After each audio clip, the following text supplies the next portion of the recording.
One thing I like to drive here is most of the customers I know. I've been knowing them since they are kids. I used to drive them when they're going to school. They know me. I know the community people since they know me since I was a part-timer. So it gives me like to meet with the people, to meet with the familiar faces and taking them where they're going. Most of the people I kind of like recognize. Some of them, they don't think like I know where they're going. And then sometimes they may get tired or they're reading book or they forget their stop. And then I stop and then I say, oh, sir, this is your stop. It's like, oh, you remember. This is Hourglass, the podcast for United Way of King County in Seattle. Coming up, a conversation with Kent resident Yusuf Bashir, who is making an impact in his community while working two jobs. One as a founder of the United Way-supported nonprofit Falis Community Services, and the other as a bus driver for King County Metro. We'll also discuss our free summer meals program for school-age youth and a local volunteer opportunity. I'm your host, Joe Burris. Thanks for tuning in. Do you know the popular children's song, The People in Your Neighborhood? The song was penned by composer and lyricist Jeff Moss in 1969 for Sesame Street, where it was performed in skits featuring Muppet characters and human cast members. The People in Your Neighborhood segments told stories of different occupations, including firefighters, bus drivers, bakers, bankers, butchers, teachers, librarians, nurses, carpenters, and pharmacists. With each occupation featured, we're reminded that the person who holds that job is among the people in the neighborhood that we meet each day. Kent resident Yusuf Bashir's career would make for a great People in Your Neighborhood segment. First of all, he works more than one job, which would make him a rarity for the show, but not so much in real life. According to a 2025 Forbes magazine article, a record 8.9 million Americans are working multiple jobs due to everything from a more accessible gig economy to the financial benefits that come with more than one paycheck. Second, one of Bashir's occupations is rarely mentioned in Sesame Street's People in Your Neighborhood segment. He is the founder of a nonprofit organization that addresses the needs of his community. Bashir founded Falis Community Services in 2015 to increase opportunities for non-English speaking families, providing immigration assistance and offering training for youth development and community leadership. Bashir is a Somali Bantu from Kenya who came to the United States as a refugee and endured his own struggles assimilating into the country. He sought to minimize other struggles. He named the organization after his daughter Falis, and Bashir says that while Falis Community Services targets all immigrants, it especially focuses on the needs of women and children. Bashir's second job is one that is regularly featured on Sesame Street's People in Your Neighborhood segments. He's a transit operator, or bus driver, for King County Metro, the public transit authority for our area. For nearly 2 decades, Bashir has carried passengers to their destinations throughout our area, but especially in Kent. Bashir's jobs give him opportunities to serve his local community, and each profession feeds off the other. Often he hears the stories of passengers who would benefit from the services Falis offers, and he not only suggests passengers visit, but often drives them there. Many of his passengers are now regulars at his nonprofit, and for many he is a familiar face that greets riders on their daily commute and as they enter the doors of his organization. Falis Community Services is a member of United Way of King County's Racial Equity Coalition, a group of 14 community-based organizations of color that support youth in all aspects of life, including their education. Racial Equity Coalition members offer after-school programs that celebrate youth's cultural identities and equip them with the tools to stay engaged in school. Recently, we caught up with Bashir at Falis Community Services to discuss topics such as how he began his career as a bus driver, how he juggles both careers, how both have impacted his community, and what a world would look like without human bus drivers. Here's what he had to say. I actually get started 3 years from when I came to the country. I came to the country in 2004 as a refugee from Kenya. And in the end of 2007, that's when I get hired through Metro. And my plan was I actually get my license from South Sierra Community College. And I was hoping that I will become a truck driver. That was the whole idea. And then one guy, his name is Ted. He's a friend of mine. We are neighbors. And he actually suggested, since you have children over the road won't help you, so why don't you look for a local job, especially like a Metro? On that time, I was going to Green River Community College to do my associate degree. And then I liked the idea. So I go as a part-time in 2007. Now it's my 18 years, very close. Wow. About 2 months, I will be in 18 years. And that was the idea, to do my college and then do a part-time. And then after 2 years, they offered me a full-time. So, and then I had to do the actually wait, which is, can I take a full-time? Because how much are they paying? On that time, I was trying to pursue my social, as a social worker. Mm-hmm. That's what I wanted to do. Well, that's what I wanted to major. And when I compare, I just realized that, I can make enough money, even more money with the Metro than actually doing a social worker. So I thought, why don't I go for Metro and do a full-time job? Even though I'm a people person. So that actually, it comes to me like, this is social service too. This is social service. So you're working for the public wheel. and you're getting paid. So, and then I decided, okay, let's go. So from there, I become a Metro bus driver and I'm glad I did. Okay, prior to doing that, what's the largest vehicle you ever drove? I drove, before actually Metro, I drove just a truck, which is about 40 feet.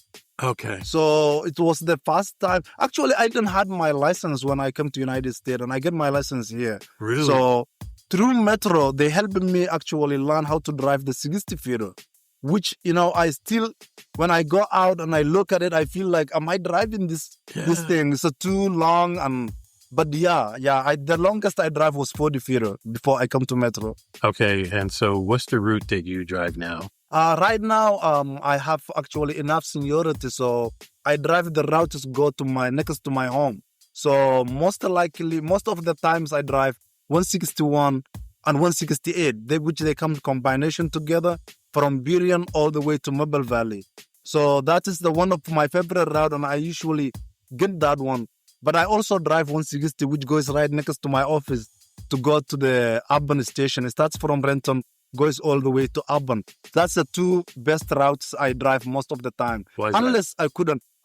It is, I grow, more likely I'm actually in Kent since 2004. I never moved anywhere else. Mm-hmm. And so I know in and out, south, east, area.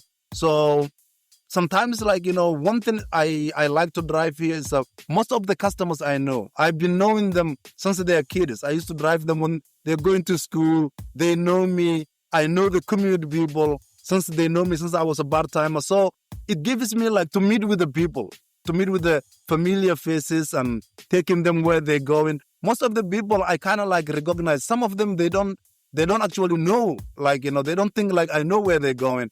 And then sometimes they may get tired or they read a book or they forget their stop. And then I stop and then I say, oh, sir, this is your stop. It's like, oh, you remember. Uh-huh. So that's why, I like that. I like, being with the people you have been, mostly growing up with them. So how many of the people on your bus routes actually come to Falis? Almost when we started a Falis Community Service, we were actually helping people to get the ORCA cards through my work. Oh, wow. And that is how people actually connected in between.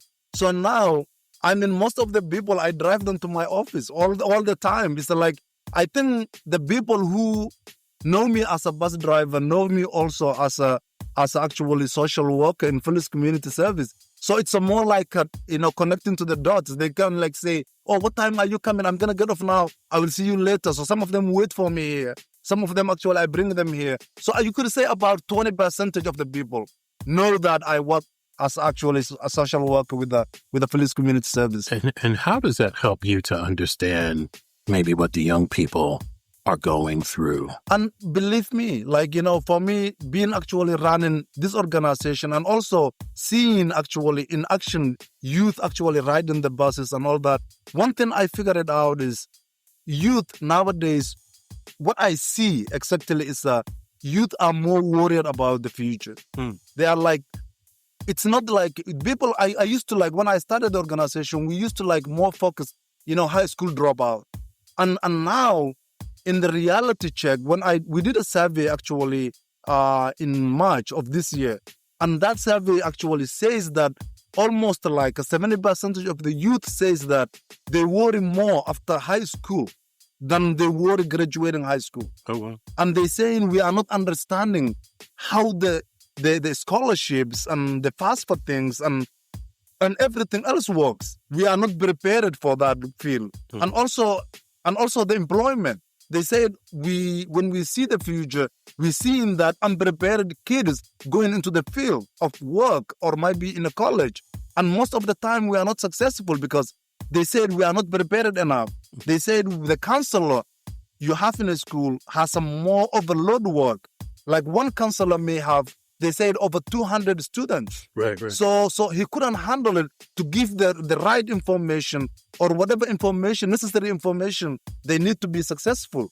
So that in that case, they said sometimes you are not prepared. You don't know what is coming, and you will be actually graduated barely high school, and now you are in the field on your own. You need to start a college. You need to enroll it. You need to know the times of enrollment. You need to know the how the sponsorships work. You need to know where to start. You need to find out the internships and all that stuff. So I realized youth, they are worried more about the after school, after high school, than they worried about before high school. And then one thing I realized is that two things are very much now taken over about youth's life. One is housing. The second thing is food. A lot of youngsters, that's why, in our office, you can see that we have food all the time. And the reason is the food stamp people get, once you are 18 and you are out of the, high school, you're not going to get food stamp. Okay. So the food stamp is going to cut back. So if the family of 7, 2 people go to college, they are not actually getting the food stamp. So the food comes less than what they used to get. But now they grow up, they eat more than they usually eat. So now the food, putting the table in the food, that's actually becomes headache. The people who get in the food stamp, it's not enough. It's not enough for the food stamp they're getting, even though they still go to the food banks or the places like here to get some extra food. But still, that becomes one of the biggest struggles the kids are talking now. And then the second thing is the housing. What is happening is when the youth go to college, and if it's, let us say the youth is living in a dorm. If he's living in a dorm, but the housing, status he had is a Section 8 or lower income, they want him out of the house. So the youth, now he's living in a dorm. So if he comes for holiday to the house, and then there's a question, what is he doing here? He's not on the list because you are only allowed to have 14 days for guests. So he can't stay more than 14 days. Sometimes the schools can be closed for summer or for winter. Right. So it's more than 14 days. So the child now, it's half homeless already. So that's actually another critical thing going on in the community. And I've been seeing it so many times, and it's happening. And that's also 2 things we see it in the survey. But on top of that, also when we go back to the high school, one thing is actually they're talking about the most is the fentanyl. This drug thing come in right now. It is everywhere. People says that the youth are saying that, leave about actually using it or just involving of using it. The second hand, that's what actually, killing the youth. They say it everywhere, in the schools, in the bathrooms. If bathrooms in the schools, they say you can smell it as soon as you get in. So now they say not about either you use or you involve using it. It's just that the second hand is actually getting to the people. So in an extent where when a student told us he has to drink a lot of water, he's going to get dizzy because of the smells coming in the bathroom. He says now he skipped using the bathroom. He has to go outside the school. That's a student who goes to Kenton Meridian High School. Okay. He says, I had to go to McDonald's to go actually the bathroom use there, because he says that's much actually better than in the school. The school's bathroom is smelling like all those drug things, and he says he gets dizzy. He can't even focus in his education. So those things are happening, and it's a lot more. But right now, like, Reg, I know that we are focusing on, like, dropouts and, high school, and how to help the youth in general with his family. But also this, drug things, I think it comes only from system change. Right. So we have to be involved with the schools more, and we have to be going back to the original where we started, and actually become, like, meeting with the schools, togetherness, all the 14 organizations to tap to the schools. And so what are some of the things that you're doing in REC as you learn about the housing, the food, and the fentanyl?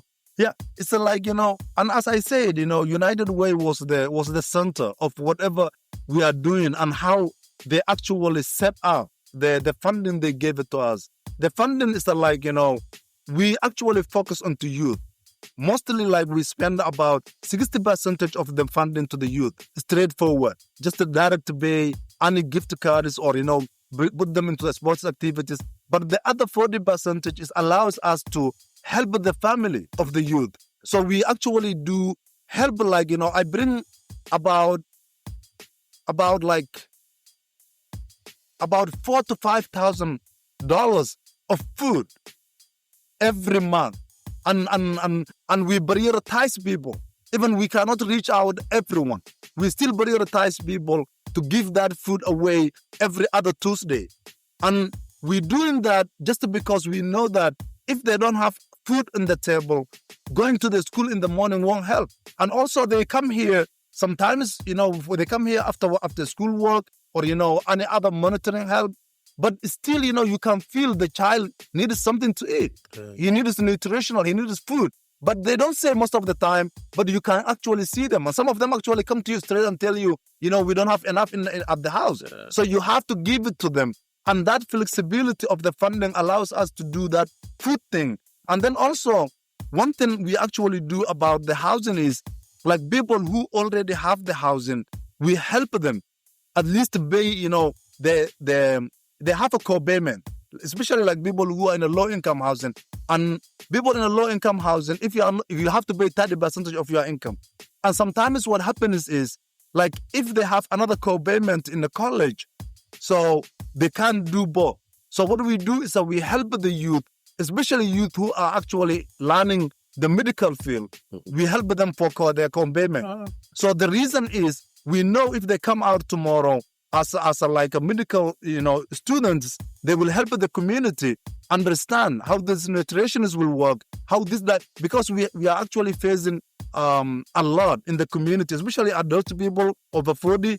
We are facing so much diabetes stuff, right, and other chronic diseases too.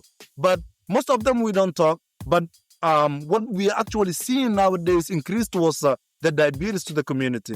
And that's why, we are focusing the youth medical, students, so that if they come out, at least they can help the community understand how this nutritional, how this, exercise, how this lifestyle works. Because the food we eat, mostly we don't actually look in a nutrition. We just eat. And when you need a food and then you eat, basically you don't actually differentiate which is good, which is not good. So, but understanding the food, understanding your lifestyle, that's what we are actually, that's the reason why we are focusing the medical students to help the community. But also, one thing we realize is that by doing that, by helping the students on the medical field, we are kind of like left out with the other students, because we have students who actually go out of the city for dorms. And those students, most of the time, they don't actually graduate. Just because of the money they're supposed to pay from their pocket, it won't be enough. And then we can only help so much. Like last year, we actually put into the senior year 11 students through Western Washington University. So they were all in the age of actually failing or might be dropping out from college after they put 3 years. Those are the kids who are getting out on the 2021 after the corona time. And they didn't actually get a proper job to actually build themselves, to actually save some money. So either the choice they had was either to have a student loan, which is too much interest on it, or either actually they drop out and maybe take a year gap.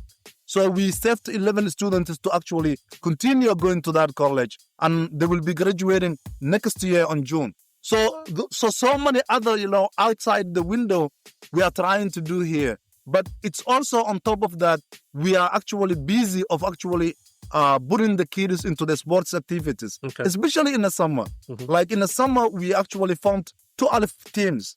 We usually play soccer. People from outside the US, they usually interest soccer, and soccer is the main sports we use. And we kind of like, this time what we did was we add also the parents to participate. So the parents are playing one field and the children are playing the other field. So all of them having fun together and involving in the student. So we are trying to keep them away from everything, from distraction, from drugs, from anything else. So we were able to put 12 teams. Like when you look 12 teams, it's just a small number. But when you put into numbers of 22, each team, it's a lot of youth out there and who's actually having a good time, playing soccer and being out of the league. So we are actually, the league will be concluded on September. Yeah, so we're going to be having a final day where we will be concluding everything, and we're going to have a cabs and we're going to have refreshments and everything else. So that's what we are doing outside the actual work, where we're focusing the youth dropout and school and education and all that. That is amazing. That is amazing. It really speaks to your connection to the community. Now, I moved here 10 years ago. When I first moved here, I lived in South Lake Union and then West Seattle. I rode the Red Line. I think it's the Red Line C. Yes. And I rode the streetcar from South Lake Union to downtown. Yes. I don't think I remember one bus driver. I mean, and I was on it every day. Yeah. I don't, and for the streetcar, I never even saw the person. Yeah. Right. Yeah. Mostly. Yeah. I mean, it's so important that people know you as a bus driver. Like for me, wherever I go, I like to be involved. I like to be seen. And before even I start Falis Community Service, I used to work with the schools, and I used to do a program called BASA. It's a Parent Academic Student Achievement for 3 years in a volunteer basis with the Kent City. And the reason why I was doing that is one thing, I learned throughout my life in Kenya. It's the more you want to give back to your community, the more you will be actually learning your community. Right. It's also a lesson for you to know the people, to get to know you. And then also, it's not about what do you work or how you want to work. It's about how you want to invest to your community. And for me, investing in your community is the best thing I ever did. And I know that just because, right now, when I'm actually walking on the street and I see a youth which graduated 2008, 2009, coming back to the community and saying that he want to volunteer. We have a guy in a video, actually, I can share with you. He's from Canada originally, and he came here because his mom moved here. So he was actually came and he didn't know where to start. And so he met us as a community. We go to the school. That's how we met. And we helped him actually graduate high school here and everything. Every year, he lives now in Victoria. Every year he comes back in the summer to help the community. So those things, you cannot miss it. Yeah, so it's more like, not only you involved, but you shaping the other people to be involved, because what you're doing and how you actually, impacting the other people's life, that also, the person would think that, I think I can do more like this, or I can do even better. So that's why, we are having, once I started my organization, there was something called focus group, which involved 53 people. That 53 people has a woman, has a youth, has a elderly people, has a religious leaders too. All those people, they come together and they decide how we run our community. So we never do something like we come out of the blue and then say that, we own the organization. This is how we're going to run. They run the organization. Whatever we want to take, if you want to take a new program, if you want to approach people, we use them and they are there and we decide together as a community. So that's what actually gives the people being involved. And then a lot of people don't even feel that, what is happening? Because I don't know what is happening. Because either they are volunteering either they are standing, enrolled in a community, or either they themselves is enrolled in the program. So it's already in there. Everyone is there. Wow. Yeah. Wow. My last question to you: have you ever heard of Waymo? No. Do you know what Waymo is? Waymo is it's a driverless car company. When I was in Phoenix, I saw one. I saw one in Canada. You saw one in Canada? Yes. Yeah, and they're right now, I think they're in San Francisco. I know that they're in Phoenix. I think they're headed to Atlanta. Okay. When I was in Phoenix, I tried to catch one going downtown and then coming back. Eventually caught an Uber, but people tell me, you got to get into a Waymo. Yeah.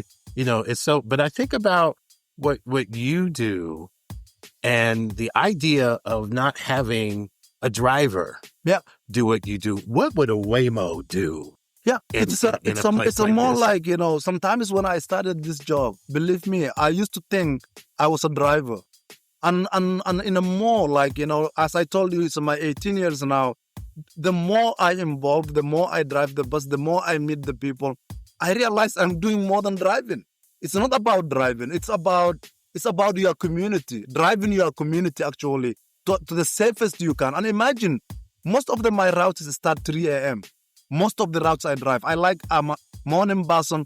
But imagine someone who's driving you every morning 3 o'clock. How much preparation does he need? How much the time you get a discipline, the time you sleep, because you are responsible for the other people.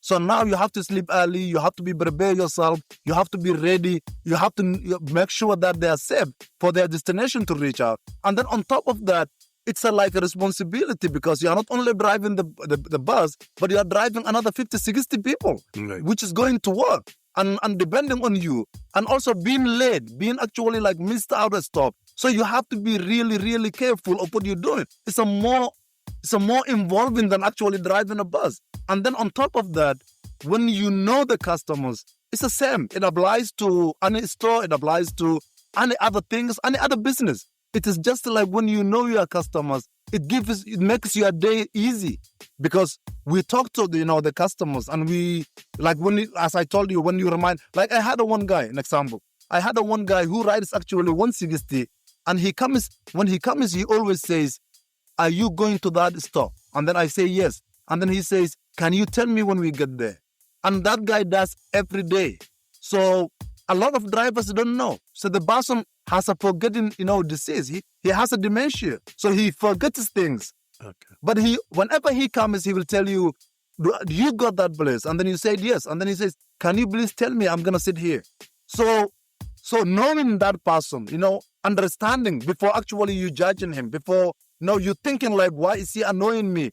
And then also we had places like where, when I used to drive number 50, I think, we used to have the person who cannot see and cannot hear. Oh, wow. And he has to come to the bus and grabs your hand. And then he writes the number in your hand. So all you need to do is grab his hand and write X if you are not the bus he wants. Or, you make a tick. So you tell him that you are the bus he wanted. That's how he catches. And he will show you there where he's getting off, and you let him know. So that's the experience you're going to see. That's not something like self-drive people or whatever cannot do. It's an emotion. It's a connection. It's an emotion. It's a community. It is something you cannot throw it away. I mean, we already throw away a lot of things through technology. So if you throw away that, and then we have no people, we will be like a bunch of robots actually living a life. So, but if you want to be a human being, and then those connections are important. Oh, that's so amazing. Yusuf Bashir, Falis Community Services, thank you so much for your time. Thank you, sir. Thank you. I appreciate it. For more information on Falis Community Services, log on to faliscommunityservices.com. That's FALISCommunityservices.com. You know what goes hand in hand with summertime? United Way of King County Summer Meals Program, which provides free, nutritious meals to youth under 18 throughout King County. United Way is proud to partner with the City of Seattle, No Kid Hungry, Hunger Free Washington, and the Office of the Superintendent of Public Instruction to provide free summer meals and help ease the financial burdens on families this time of year. Free summer meals programs are not hard to find. They're at parks, schools, recreation centers, and other places in your community. For more information about the Free Summer Meals program, log on to freesummermeals.org. Do you love food and providing nourishment to local communities? The University District Food Bank is looking for volunteers to help serve food to members of its community. If you have just a few hours a week to give, you can make an impact on people's lives. University District Food Bank has volunteer opportunities Monday through Saturday, with some shifts during evening hours. For more information, log on to udistrictfoodbank.org. At United Way of King County, we are working side by side with communities to build an equitable future for everyone. Hourglass United Way is a podcast that highlights how we and our partners spend time making a difference in our communities. Our work is made possible by the generous donations from people like you. Please send comments and suggestions about our podcast to hourglassunitedway@gmail.com. To learn more about our work or to support United Way, log on to uwkc.org. I'm your host, Joe Burris. Thanks for listening. Until next time.